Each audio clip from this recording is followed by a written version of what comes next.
So Duane, you've been in the business for 20 years now, which is incredibly impressive. Thank you.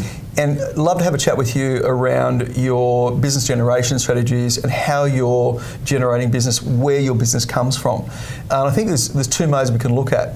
There are some people in Marshall White who are in that beginning of their career, they're in startup mode. Yes. Love to get your advice if you went back 20 years and could give your younger self some advice what to focus in on. Yeah. And then move into fast track to today. What does your business look like around that? Yeah, sure. Sounds good? Yeah, it sounds great. Excellent. It sounds great. So way back at the starting point, what would your advice be? Okay. Well, look, when I started, I sort of fumbled my way around the business. I think it was just probably I lacked a little bit of direction at the time, but knowing what I know now, I would probably be made sure that I was actually being seen in the marketplace. Yeah. I think a lot of younger agents, less experienced agents, hide behind a computer.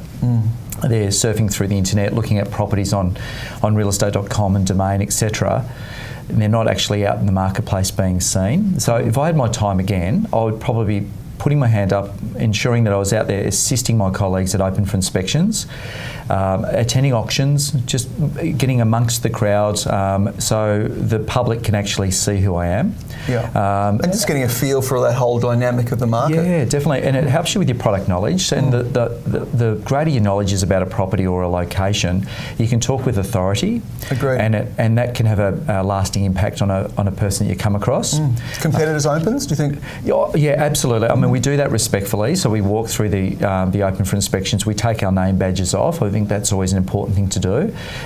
We don't interact with the clientele at one of our competitors' opens or auctions, but we're there just to again be seen, particularly at the auctions, but just walking through because you're building up some knowledge on your competitors' listings as well. Absolutely, absolutely. Yeah. Probably another thing I would do as well, Mike, would be to go through old open for inspection lists that we have, because there's a lot of contacts that perhaps have slipped through the cracks, that haven't been really taken hold of and nurtured. And it's amazing how many times you ring through an old list of a campaign you handled months ago, dare I say it, even years ago, and you look through those names and go, well, I should have spoken to that person. Absolutely. Or I might give them a call and something good comes from that call.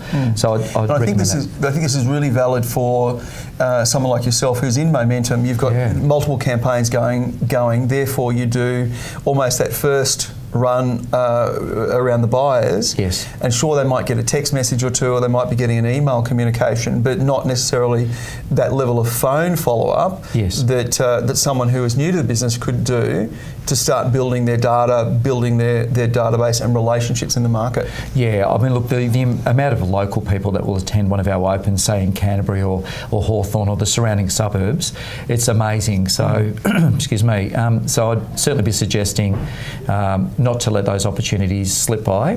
So if I was new, I would go to some of the team leaders and see if there's any old lists that they can run through and just ensure that they're not missing any opportunities from there. And there's some really, as I touched on, there's some really good gold in that. Absolutely, yeah. Fantastic.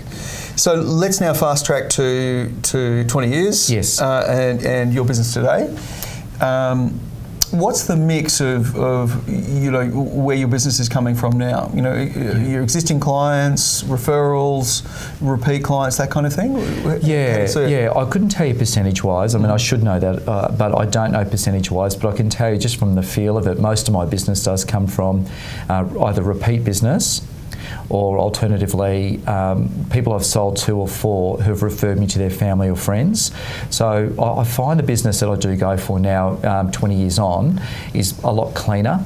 It's less competitive, although it is competitive, but less competitive than what it would be as a walk-up. Yeah, one of 5 agents. It's less beauty parade, but you're still competing in certain situations. Yeah. The business that I get now, I can sort of hold firm on my fees, or certainly firmer on my fees. They really listen to the advice because I've either transacted with them before and sold, helped them sell before or sold to, so they trust my judgment. Or they've been referred to you, so therefore that's it. Yeah, you can count on Duane. He'll really give you some great advice. Yeah, so you've built that level of trust. Yes. Which is great. So most of my business does come from either repeat business, as I said, or referred business. I must say that I'm better securing business once I've met a family, for example, and I've had time to build up that rapport. If it's I've met them the first time at an open for inspection and they're ready to make a decision next week on a property, on listing their property, I do find it's a little harder. Yeah. Because I'm really starting from the same position as my competitors. So it's all about those touch points, isn't it? Yeah, when rapport. That's it. When they say, look, can you come around and have a chat about selling my home, and we're not ready to make a decision, or we're thinking selling sort of mid next year, I kind of embrace that. I love when they say that, more so than I'm selling next week. Well, I know that sounds funny, but no, I get it. You can pop them in your pipeline. You can get a series of touch points. You can value add in the process. Give them some service before they actually need your service. That's right. You can sort of stand out from the other agents. So Fantastic. It does make it a much easier process. And where do opens fit in your business generation? Because obviously there's service the buying need, and then identifying the selling opportunity from opens. Yes. How important do you think that is? Oh, look, opens that's one of the first things that I really focused in on. I wanted to make sure that the open for inspections that I was involved in, I was switched on, I was present. It was first class. I couldn't bring my B game to the open for inspection. I had to be really switched on. Friday night's a school night. That's exactly right. Yeah. And married life does that for you anyway. But so I ensured that I was always ready to go, because the amount of people that have said to me in the past that I've met you at an open for inspection. In fact, I've had uncontested business wins in the past where they've said, I met you at an open 6 years ago. Wow. Or 7 years ago, and one in Surrey Hills happened more recently, and I listed that property uncontested. So based on the experience they had of you at the open and the follow-up process and so on? Yeah, just I guess a friendly nature. Wasn't pressing them too hard. I wasn't pushing so hard to get in their door. I helped them with their inquiry and the way any questions they had, they felt comfortable with that. Yeah. And look, a term that's used a little bit within Marshall White and within the industry at the moment is the commission breath kind of thing. Yeah. And got something to sell, got something to sell, got something to sell. Yep. And a lot of people, even if they do, will say no to that, because they know if they say yes, they're going to get hounded by that particular person. Yes, indeed. Whereas if you take the approach of being very professional, where are you at in the buying and selling process, where are you living at the moment, oh okay, well you need to sell that in order to buy, are you researching to buy or sell, you get into that, the same information comes out, but it's not in like, you got something to sell? Yeah, exactly. It's I know. Kind of energy. Yeah, look, I always feel that if you take an interest in them and you actually go out of your way to help people, people will sense that and they'll come back to you. Yeah. And I just find that for me has always been a strong point of my business, is that ability to be able to connect with people, build that rapport very quickly, not be pushy, and just ask the appropriate questions and help. Just be open-minded to helping them. Yes. Even if they're renting a home at the moment, they're not ready to buy, or they don't have a property to sell. If you go out of your way to help them and just advise them, they'll come back, and in some way it'll come back to you and reward you. Yeah. And Duane, what I love about that, you're really taking a long game approach. Yes. So, and I'm sure you've seen your business build and build and build because of it. The other thing I'm hearing in here is real consistency. So whether you're new in the business and consistently doing those OFIs, not do one old OFI list, but do them consistently, that makes a huge difference. On the flip side of it, when you get referral business through, have you got like a rewards program, or how are you nurturing those relationships? Yeah, so look, I must say when I first started receiving some referral business, I was still fairly early on into my career, so I didn't have a lot of, if I could say, money and resources to tap into. So often it was just a little thank you, and it could have been just simply as a thank you card saying how much you really appreciated that, and popping around and handing it to them. Then it sort of developed to flowers and gold class movie tickets and things like that. And look, occasionally I'll take clients out for dinner to a nice restaurant and say thank you. Now, as a new person into the business, I appreciate that's not as easy to do that. After being in the business for 20 years, it's certainly, the resources are much easier for me to to tap into. Keep in mind, gold class movie tickets, if you've won some business, it's a fairly low-cost way. It is. And everyone loves going to gold class, so it's a great little one to put in the kit there. Absolutely. Or it's just sending around a bunch of flowers. I mean, it does make a difference, and they talk about it. And there's clients out that I'm dealing with at the moment that will constantly refer me business. And so I'm always challenged to step up my little gifting program for them. And look, they always say, look, you don't need to send me anything. But I still do. Yes. Because I know that that does make a difference. It shows how much I care. And it sounds like you're moving to a place of thoughtfulness as to what gift would be appropriate for this person. Yes. So you know they're a foodie, or you know they're really into gardening, or something along those lines. Or they're a golfer. So starting to tailor something for those particular people. Absolutely, yeah. So I think that has to be. If I was new into the business and I started getting and receiving some referral opportunities, I wouldn't hesitate to launch straight into it. I know the attitude is that when I start earning lots of money, I'll do that. But, excuse me, but you need to do that now to actually. Isn't it? It's an investment in your future business. Yeah.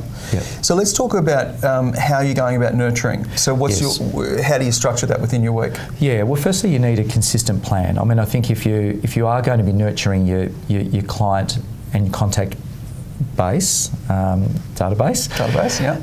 I think it's so important to ensure that you're doing it on a regular basis.